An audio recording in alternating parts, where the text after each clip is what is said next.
اب کہاں جائے عبد القادر؟ کیا حکم ہے؟ آواز آئی عبد القادر یہ شہر تیرے لیے، یہ بغداد تیرے لیے، اس شہر کو میں نے بسایا ہے تیرے لیے۔ بولے میرے مولا نا اس شہر میں میرے مزاج کے لوگ نہیں ہیں، ٹپوری ہیں، اوباش ہیں، اچھے لوگ نہیں ہیں۔ معلوم ہے کتنا خراب ماحول تھا۔ امام سیوطی نے لکھا ہے خلافت فاطمیہ ترکی میں تھی، جس کو آپ نے کہا یہ خلافت خبیثہ ہے۔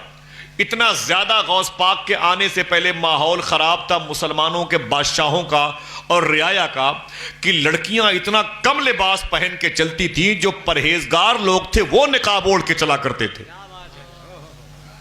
بولے نا میرے مولا بغداد کے لوگ اچھے نہیں، میں نہیں جاؤں گا۔ آواز آئی عبد القادر یہ شہر تیرے لیے، یہ شہر تیرے لیے۔ اس کو مرزا انجینئر نہیں سمجھے گا اور غوث پاک کا عاشق سمجھے گا۔ بولے میرے مولا اگر میں بغداد میں رہ گیا تو پھر میری کچھ شرطیں بھی ہیں، میری کچھ، کس سے کہہ رہے ہیں؟ رب سے۔ اسے مچلنا کہتے ہیں، اسے مچلنا کہتے ہیں۔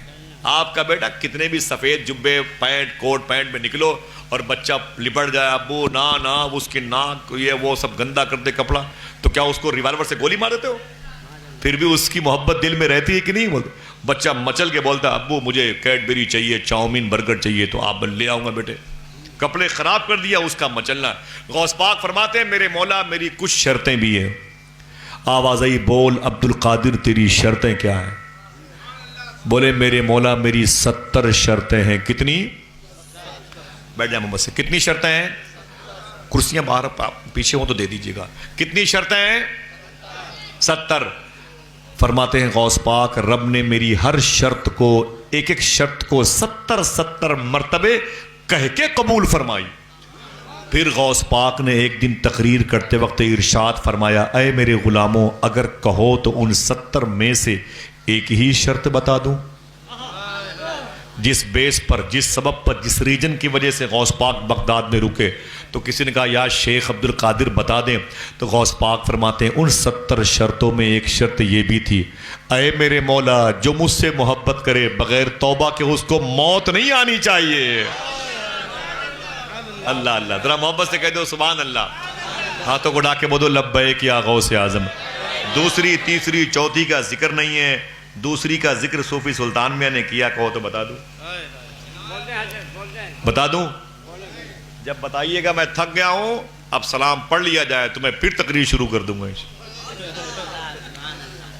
محبت سے کہہ دو سبحان اللہ۔ 70 شرطیں اللہ سے بنوائی، سبحان اللہ کہہ دو۔ دوسری بتاؤں؟ فرماتے ہیں شیخ بقا بن بطو، میں اپنے پیر عبد القادر جیلانی کے ساتھ میں ان کے استاذ شیخ حماد دباس کے حجرے میں گیا۔ شیخ حماد دباس کے حجرے میں گیا تو غوث پاک کے استاذ شیخ حماد بیٹھے ہوئے تھے، تو غوث پاک نے سلام کیا، ہاتھوں کو چوما اور کھڑے ہو گئے۔ جب کھڑے ہوئے نا تو غوث پاک نے تقریر شروع کر دی اپنے ہی بارے میں۔ اے لوگوں تمہیں پتا ہے میں قطب الانس ہوں، قطب الجن ہوں، قطب البر ہوں، قطب البحر ہوں، وغیرہ وغیرہ۔ غوث پاک نے بہت دیر تک تقریر کی اور ٹاپک کیا تھا؟ اپنے بارے میں۔ جب تقریر ختم کی تو جیسے غوث پاک بیٹھے، آپ کے استاذ نے کہا تعال عبد القادر، ادھر ادھر۔ آپ غوث پاک قریب ہے، بولے جی سیدی۔ فرمایا عبد القادر تم کیا سمجھتے ہو جو چاہتے ہو بولتے رہتے ہو، اپنے بارے میں اتنا اوور بولتے ہو؟